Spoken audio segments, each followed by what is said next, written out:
to shore. And I ask people, again, I go to books. I say, your life is stagnant. Then I ask a simple question. How many new books have you read this year or this month? And somebody says, well, nothing. Come on. Then what did you expect? You have not added to your information, and yet you're keeping input constant, and you're expecting a different output. That doesn't make sense.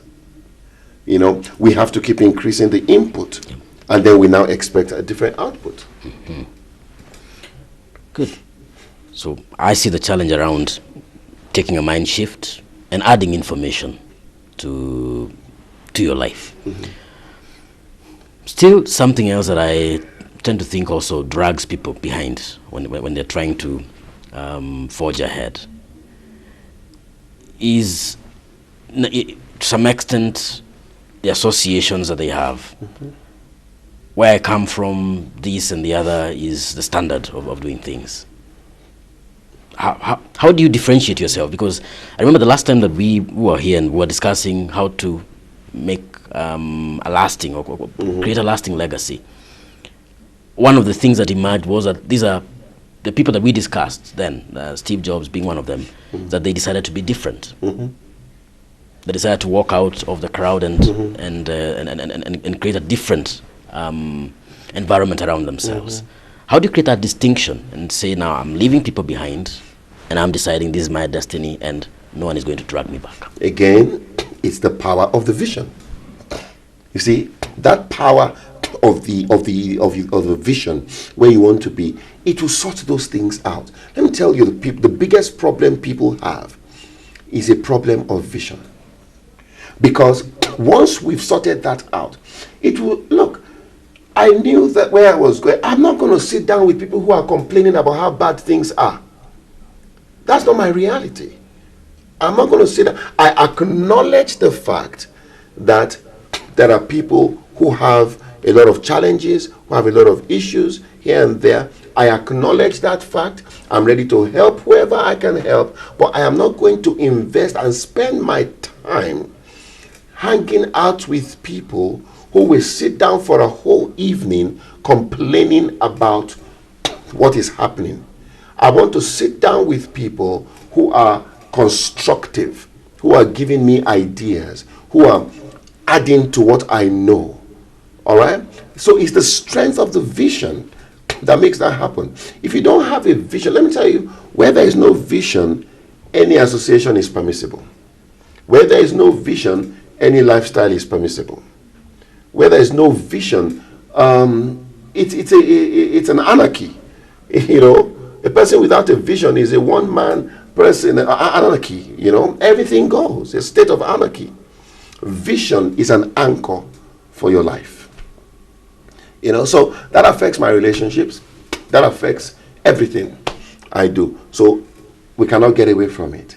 We must strengthen the vision we have by pumping it with information and surrounding ourselves with things that speak of where we're going. Which leads me to the question, what makes a great vision? What makes a compelling vision, particularly as far as personal development is concerned?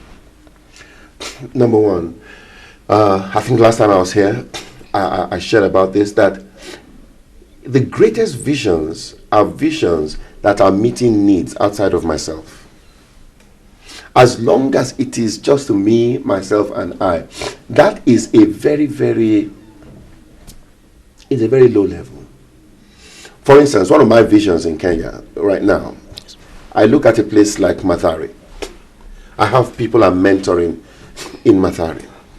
So next month or so, we're starting a personal development institute where people are going to come and we're training them. First day, the laws of vision, the laws of purpose. Second day, the laws of vision. Third day, the laws of entrepreneurship. Fourth day, the laws of leadership. Fifth day, the laws of faith. All right? Whole day. And we are sponsoring that. We're going to put them there, sponsoring that, give them lunch, give them everything, and teach and equip them. Why? Because Think of this. If you have 10,000 young people from Mathare transformed and thinking differently, do you think they will be available to be used during elections? No. So I'm thinking ahead that what are the things we need to put in place? And I found out that if I can get 10,000 young people in Mathare, we're getting corporates to give, to donate things to them. Some of these students, we're giving them grants. Some of these people just need 40,000 shillings to start business. We're giving them grants. We're transforming that whole place. Now, that's a vision that's outside of me. The truth is, the money I'm going to use to do that, I could use to do other things. But it's a vision that excites me because one of the things let me share something about platforms. True visions, innovative visions create platforms. What are platforms? You have GSM, the GSM technology. Okay? It created a platform. Now, other innovations have been built on that platform. Okay? Now, innovative visions will create a platform. So we're creating a platform where we're going to equip 10,000 young people from Mathare. Now, guess what happens? We've created a platform. Some of those people are going to go out from there and they're going to create other platforms. I've already seen it work. Some of the people I've mentored, they are doing well. One of the young men I mentor in Mathare about a year ago or so was giving him transport fare. Today, he not only owns his car, he owns his own house. Now that's what I want to see. So, what makes a compelling vision? A compelling vision is something that is outside of you that will answer needs in a larger community. That's what makes a compelling vision. Mm-hmm. And then it's not just pie in the sky, we want to do this. We know exactly how we're going to do it. All right? That's what makes a compelling vision. Mm-hmm. So it must transcend beyond the individual. Oh, yes. It must affect the world around him. Oh, yes. Oh, yes. Mm-hmm. You've just dropped a few things along the way, and there's one word you've mentioned, faith. Mm-hmm. Keeping the faith. Mm-hmm. And I think that's a word that probably is very important at a time like now when difficulties are cropping up everywhere, particularly in the global economy. Mm-hmm. How do you keep the faith again? How do you say, I still believe in this vision regardless, and I'm going to forge ahead? Words that do not form pictures cannot be executed. If I say a red BMW, you don't see letters. What you see is a picture of a red BMW. And the model you see is dependent on your age also, or your exposure. Now, faith is the substance of things hoped for. It's the evidence of things not seen. Faith must build a picture in your mind. It is that picture that you are moving towards. If it has not built a picture, you will not be able to execute it.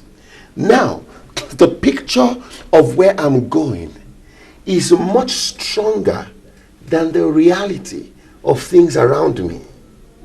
And so, no matter what happens, and another thing, I go back to information. I have learned some of the greatest fortunes in the world were made during the Depression.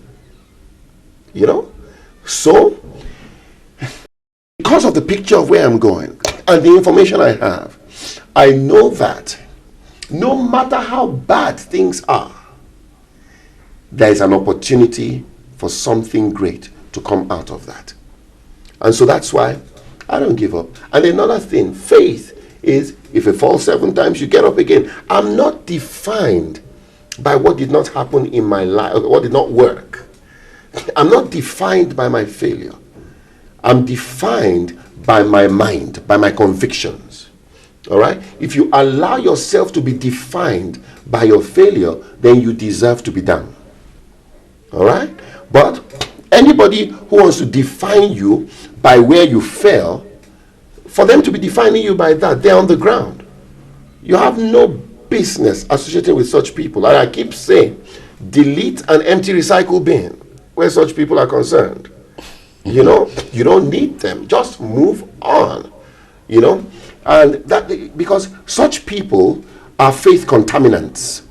Because what happens is you keep talking about where you're going, they keep reminding you of where you're coming from. You're talking of where you're going, they keep reminding you of where you're coming from. So why are you still hanging out with them?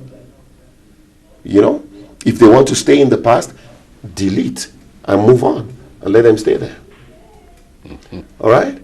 And so, but you must constantly feed your faith with pictures of where you're going. And dependent on your belief system, your belief structure, my belief system is the Bible. And so I constantly feed myself along those lines. All things are possible to him that believes. And I believe. Good. I wish we could talk for the next 1 hour, but I'm told we need to end it there. But nonetheless, thanks a lot for your inspiring words, and I hope and pray that our viewers, those who've listened to you speak, will be inspired to move to the next level in their lives, in their professions, and whatever it is that they achieve, that they are looking forward to achieve in life. Thanks a lot, Dr. Wale. Thank you for having me.